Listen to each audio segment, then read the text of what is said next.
Hello and welcome to the Daily Meal for Friday the 20th of May 2022. Now today it's all come out. We know what we know now. The retained list, players who are staying, players who are leaving, has come out from the club. It's official. This is from millwsc.co.uk. A lot of views there, 7,044 views. That is a lot. Millwall Football Club has confirmed its retained list for 21-22 season, with Alex Pearce and Conor Mahoney departing the club at the end of the month. Club captain Pearce leaves the Lions, having made 80 appearances since signing initially on loan in 2019 and having been a larger-than-life character on and off the pitch. The defender scored one memorable goal in an Emirates FA Cup tie with Brighton Hove Albion, just his 6th game for Millwall, and the club extends its gratitude to Alex for his sterling service whilst with the Lions. Mahoney meanwhile departs the end with 68 appearances and 5 goals to his name. Also signed in 2019, the winger unfortunately suffered with injuries during his time at the club but showed quality and commitment when on the pitch. Mill have offered a contract to Jed Wallace, whilst discussions remain ongoing around the future of Michael Keftenbeld, whose contract expires next month. Daniel Ballard, Benik Afobe, Oliver Burke, Shea Yajo and Luke Freeman have returned to their parent clubs following the expiration of their loan spells. Everyone at Millwall thanks the quintet for their outstanding commitment and professionalism during the season. All remaining first team squad members remain under contract. Elsewhere from the Lions under 23 setup, now this is where we get into it. Shuan O'Brien, Junior Tenzia, Kai Grande, Dan Moss and Jaden Davis have been informed that their contracts will not be renewed. So they're the ones being let go. Some surprises in there, some not so surprised.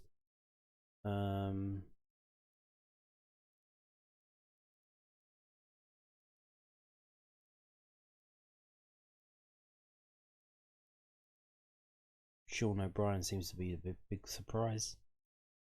Dan Moss, he played well at Yeovil, didn't do well at Leyton Orient, so. And you've got Yeovil fans are clamouring to sign him up, so they loved him down there, and that was in the National League. So Junior Tenzia, yeah, he kind of faded away. Maybe should have gone out loan earlier, I don't know. Or if he had a better loan, the right kind of loan, it would have been better for him. Don't know, just didn't happen, did it? But the last couple of games of the under 23s that I've seen, Jaden Davis and Shuan O'Brien have been pretty decent players there. That is a shock, but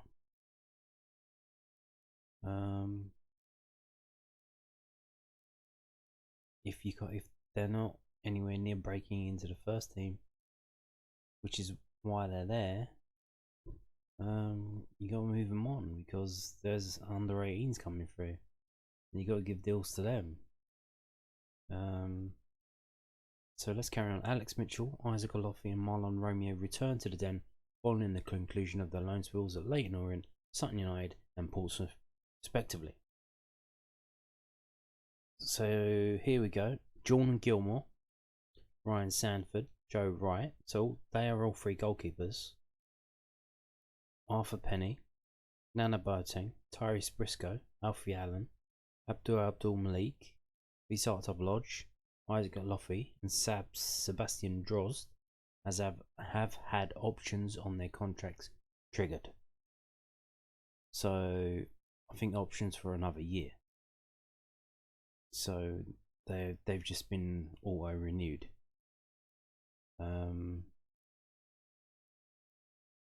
Departing from Millwall's under 18, so these are the ones being let go at under 18 level, are Ryan Ammond, Ramses Afzala, and Bobby Daly, whilst Carl Smith, Tom Leahy, Chinokali, George Walker, and Nino Adamalakai have been offered professional deals. So this isn't fully comprehensive because there are a few people missing.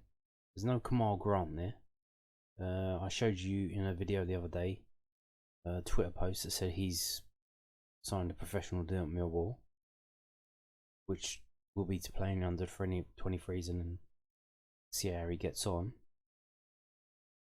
Chin Hockley, according to the Nigerian website that I've been showing you, has signed the deal. He's actually put the pen to paper, they said. I don't know how they know that, but they do.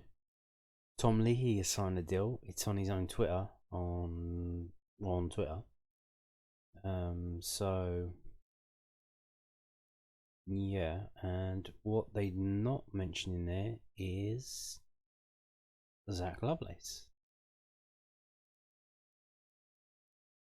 Not mentioning that he was offered a deal as well. He would have been he's an under 18, he's a scholar. He's on a scholarship deal now. No, he's on schoolboy forms.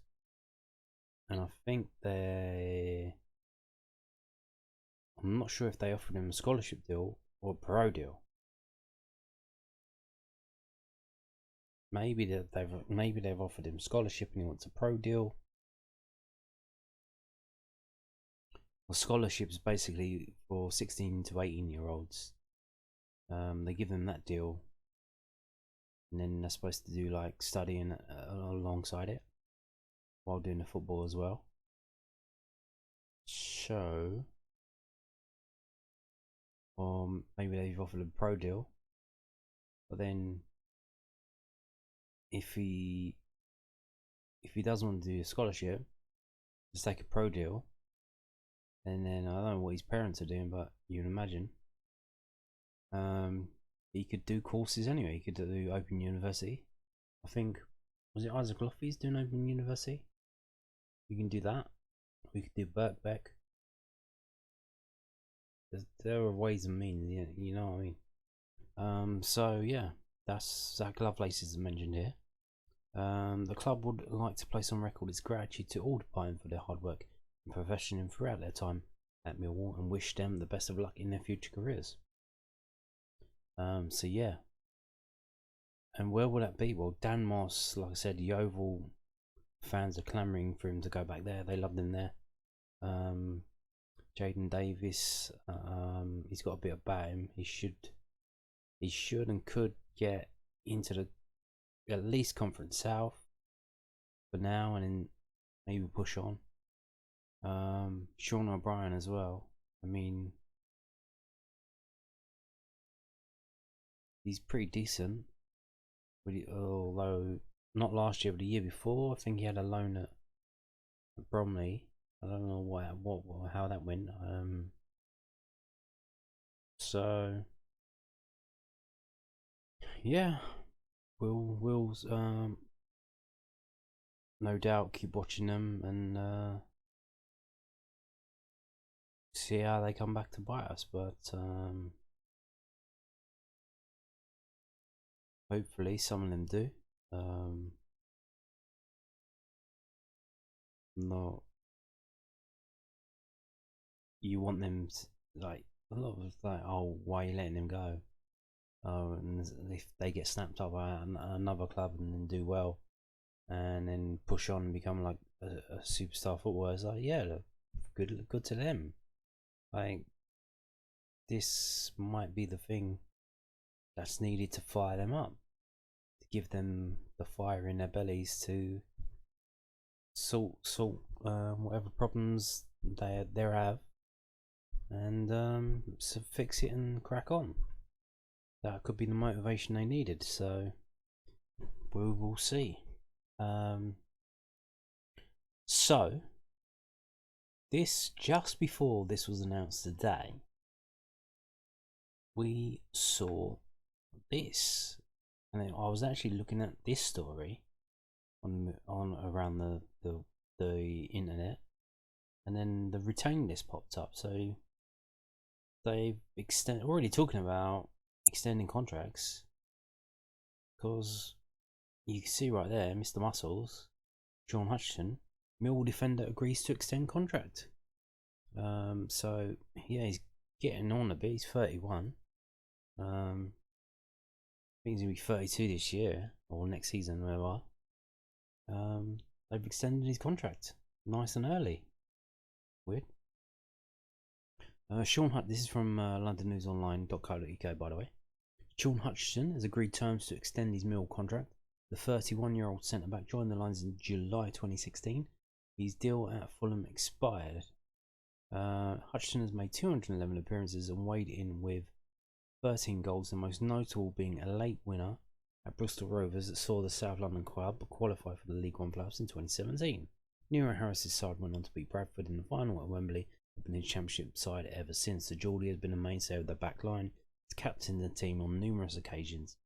Hutchinson won Millwall Supporters Player of the Year in the 2017-18 season. Hutchinson has signed a long-term contract in January 2020. So what was that long-term? Is that 2 years, 3 years? So he would have been going into his last year this season.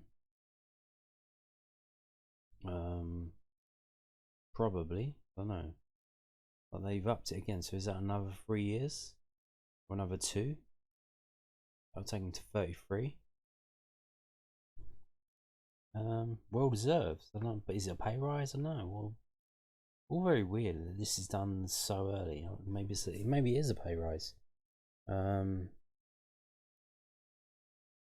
Maybe they know. Maybe they're getting calls. I don't know, because I don't think there's that much money around in the Championship. But maybe they're getting calls, inquiring about certain players, so they know, hey, there's something about this player, because we're getting a few calls asking about his availability for transfer. So let's extend his contract. But yeah, so could very well be seeing out his footballing career at Millwall, just like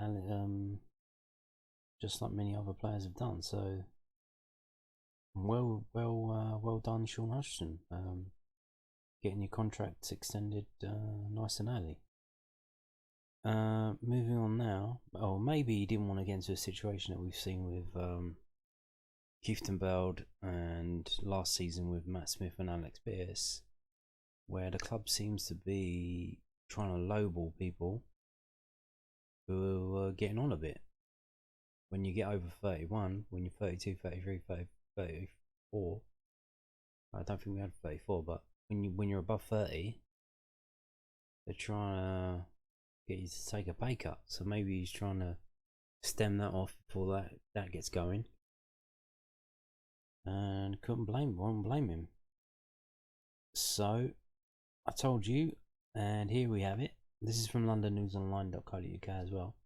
So yeah, Zach Lovelace, that wasn't mentioned in that retained list on the Mill website, but now the offer was put to him, I think, in January 23, after he turned 16, because you can't sign a pro deal until you're 16. He was still on a scholarship. He was on schoolboy forms, basically. How it works. I made a video about him back before in January, so maybe try and find that. Let's read this anyway. Millwall are waiting on Zach Lovelace to make a decision on signing a professional contract.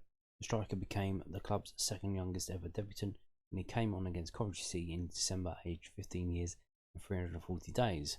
Lovelace, who turned 16 on January 23, went on to make 3 more substitute appearances for the Lions in the campaign. Glasgow Rangers have been linked with Lovelace. If he were to move across the border, it would greatly reduce the compensation for the forward, who is a pupil at West Dulwich's Kingsdale Foundation School. Lions boss Gary Rowett said, "The club have made it clear that we would like Zach to be part of what we do next year and on a full-time basis. That's our aim. Fitzy is in the academy, has worked for so many years to bring the best young players through, and you want to see them start coming through to the first team. There is an inevitable, unfortunately, that some of your better young players get poached by other clubs to a certain degree, those fees are a little bit out of your hands. Zach is one of those. A lad who's had a bit of interest. He'll be getting different advice. All we can do is show how much we want him here, and then see what happens. I don't think he got to make a decision now. I think someone would have to be interested in essentially pay compensation for him. I really like him. He's a young player. I really want to see in our first team. But if a young player doesn't sign, it's not always under our control. The complication then comes in as compensation and how it works. You've seen it before with the other players who've moved on. Sam Adozie, who went to Manchester City. It's a great shame. I don't think the system is particularly great. As usual, it favours the elite clubs and punishes the clubs who are trying to develop these young players. That's the lie of the land. We have to deal with it. He's a player I'd love to keep. Whatever happens, I think we'll see him go on to have a really good career. Maybe, or maybe he's going to get big headed, and it's going to all fall apart. It's not the first time we've seen that. But they keep mentioning his school, like, I mean, for the game when he made his debut, they mentioned, oh, he was doing his homework on the way up. Yeah, because at this age, he's probably doing GCSEs. So it seems if they keep mentioning school, they were mentioning his homework and all that. So he's clearly doing GCSEs. So he's clearly trying to put in effort to do well in it, which is commendable. Because if he can sign a pro deal and get a decent chunk of money, and as long as he doesn't piss it all away and invest it wisely, he'll be set for life. But he seems to be doing schoolwork, doing his GCSEs, trying to get a decent result. And I think, I'm not sure, back in when I was doing them, round about now is the time you're going to be doing them. So I imagine he's been told, maybe his mother's got a hold of him and saying, you're not signing anything until you finish GCSEs. And if you don't do well in them, I'm going to give you a slap around the head. Something like that might be going on. So I don't know why everyone's panicking and worrying and keep bringing it up, but let him do his GCSEs, get out of the way, and then see what he says. Crack on with that. So yeah, but that wasn't mentioned in the previous roundup that I brought you on the Millwall website. So let's talk about the squad. So Gary Rowett made this comments about the squad and how threadbare it'll be. And this is from news@den.co.uk. Millwall boss discusses squad makeup for 22-23 season after resources stretched in last campaign. Gary has explained the factors that will determine the size of the senior squad at the start of next season, including the performances of some of the young players in pre-season. Millwall had 24 senior players after the end of the transfer window last August. Two of those, Ben Thompson and Jon Daniel Barson, saw just 46 minutes of league action between them before leaving in January. Two more players, Zach Lovelace and Nana Boateng, were given their debuts later in the season as the squad was stretched through injuries and positive COVID-19 test results. At one time during the winter, Millwall had only 10 senior players at training. Defenders Alex Mitchell and forward Isaac Lofi are to be part of pre-season preparations after positive loan spells at Leyton Orient and Sutton United in League 2. Rowett expects similar senior numbers next season. I don't know if you ever noticed this, but if you get a program and you flip over to the back and you see the squad numbers for each team, every other team seems to have a lot more players than that. Rowett expects similar senior numbers next season. It depends on how many of the young players impress in pre-season. Rowett said, you essentially work off 3 goalkeepers and then 2 for each of the other positions. Sometimes you might end up with 1 or 2 extra forwards within the group. That's an area where there's a bit more rotation, a bit more movement within games. That's something we'll look at. It's also something that we want to look at in terms of the way the loans have worked. Young players being loaned out on to get a pathway to get them coming back into the building. Millwall will also target loan signings with a view to making them permanent additions. Rowett added, it's something we'll consider in the summer if there are players out there that we feel we can sign for the future as well as the present. That's something that as a club we want to be better planned for. We want to think ahead and plan ahead, that we're stronger for the years to come, not just next season. There are different ways of looking at your squad. Pre-season is when that will be assessed, but 23-24 is what you go for with most clubs with our budget. The Championship season will start a week early. To accommodate a break when the World Cup takes place next November and December. The Lions usually return for pre-season testing at the end of June, but will be back a week earlier this summer.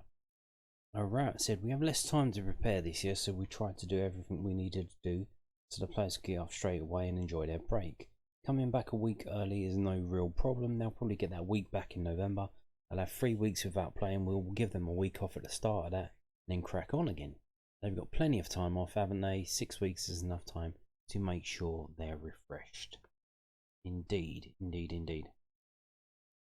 So yeah, so you're saying about 2 players for every position there. I'm just thinking, where do we need to fill the gaps? We need someone in Scott Malone's position, especially with he's getting on a bit. He's getting more injuries, so that kind of attacking left wing back, or maybe even a defensive left wing back. Then you say, well, we can play Murray Wallace there, yeah, but I'm sure we can do better than that. No offense to Murray Wallace, he's been fantastic this season, but I prefer him to be at the back as a centre back, or on the left back as a 4. Have someone else covering Scott Malone. And similarly, Danny McNamara on the other side, someone maybe more attacking wing back, can do a bit more going forward.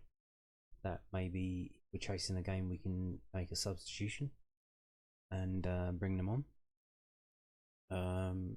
Said before, if we can't replace Jed Wallace, maybe put George Saville up there in doing what Jed Wallace was doing.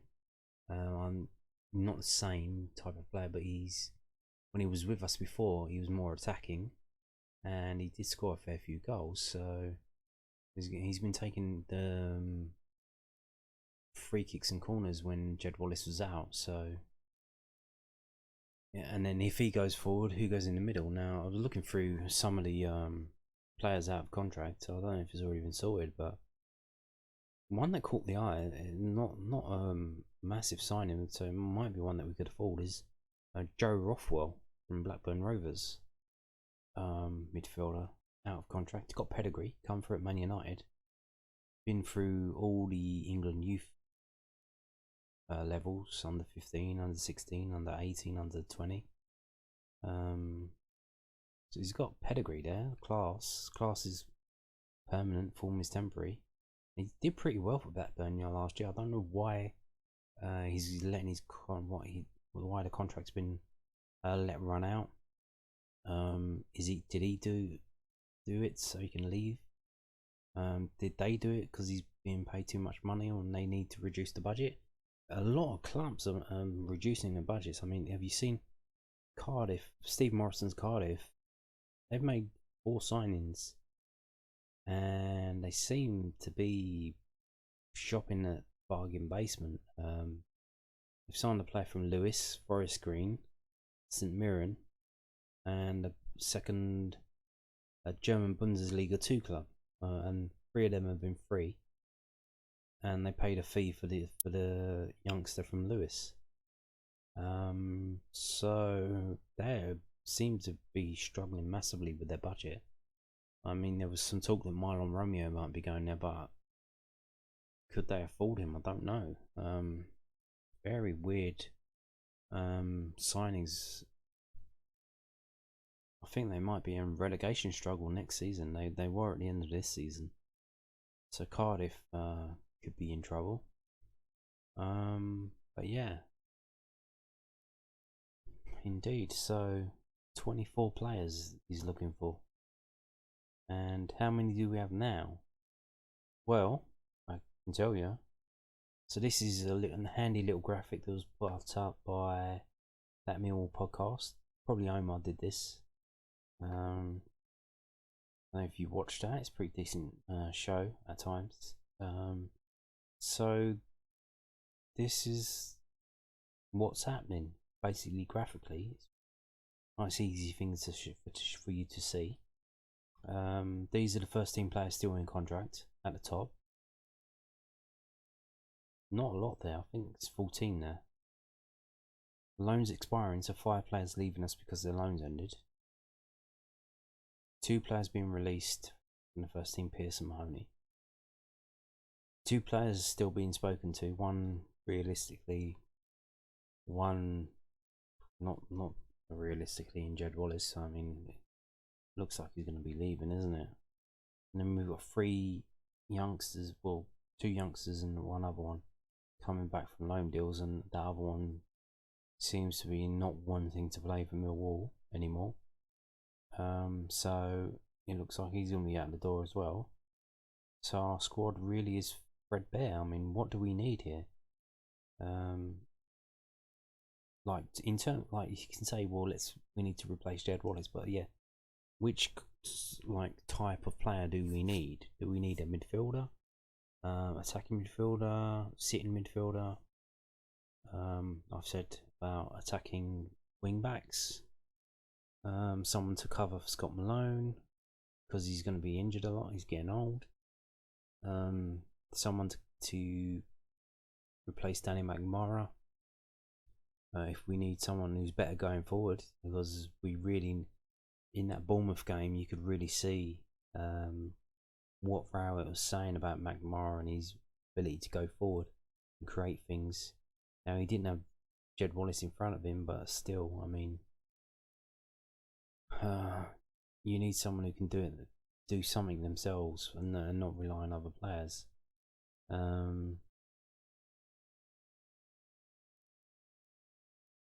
And another striker, definitely, probably. Who we're going to be playing with? Bradshaw, and then Mason Bennett. We're going to play one up, one behind. Or Tyler Berry. Tyler Berry playing in Jed Wallace role. So we definitely need some players. And now, if we still got the budget that we had last season, then getting 5 decent players in on loan again would be pretty good. Will they try and sign a Phoebe permanently? I think they should, probably, if they can get the deal, but again, it's going to be up to Stoke. I think what's going to happen is we need to hope that no one signs a Phoebe, and then when it gets to the end of the transfer window, we'll probably sign him on the loan again, just until January, like I said the other day. But yeah, so there it is. There's everything that's happened in terms of players leaving and coming back, stuff like that. So there you have it. Moving on now to this. We're going to finish with this. So Rowett's no plans to move on from Millwall. So we've heard speculation linking him with the Queen's Park Rangers job and the Watford job. So let's have a look. What's going on? So Gary Rowett has emphasised that he has no plans for his reign as Millwall managed to end. There has been speculation over Rowett's future after the odds on him being the next QPR boss shortened at the end of last week. And it was also reported he had been in contention for Watford before they appointed Forest Green Rovers' Rob Edwards to succeed Roy Hodgson once their Premier League season is over this weekend. Rowett, who is 16th longest serving boss in England's top 4 division, said, "We've worked hard here, myself, the staff and the players. My son works in London and my daughter is coming down to London next year. I have no plans to do anything other than work as hard as I can to see what we can do this summer to get us promoted. We've got a big summer ahead. There are things as a manager I need us to do as a club to try and move forward. But what I would say is the club have always tried to back that, and I don't see anything different this summer. I enjoy working here, and certainly I imagine the people will have to put up with me for a little bit longer. That might please some people and it might not please other people. The bloke that sits behind me on the bench might not be very happy, You'll have to abuse me for another year. So there you go. Gary Rowett being a bit glib there, being a bit funny, but yeah. So maybe that's the thing. Maybe bit by bit, his whole family will come down to London and live with him, and then it won't be a problem. I think he said he's got a 13-year-old son still. So what, in 2 years' time, when he goes through, finishes his schooling, he can come down to London as well. Everyone's sorted, isn't it? They can have two. They can just have two places, you know. He's got enough money. You can have a place down here and a place up there, and just keep traveling between the two. But yeah, so he says he's gonna crack on as Millwall boss. He's not going anywhere. So good to hear. Good to hear. And see what he can do, because he's does seem to be motivated to improve things as they are, and we'll see how he gets on. And on that note, thank you for watching.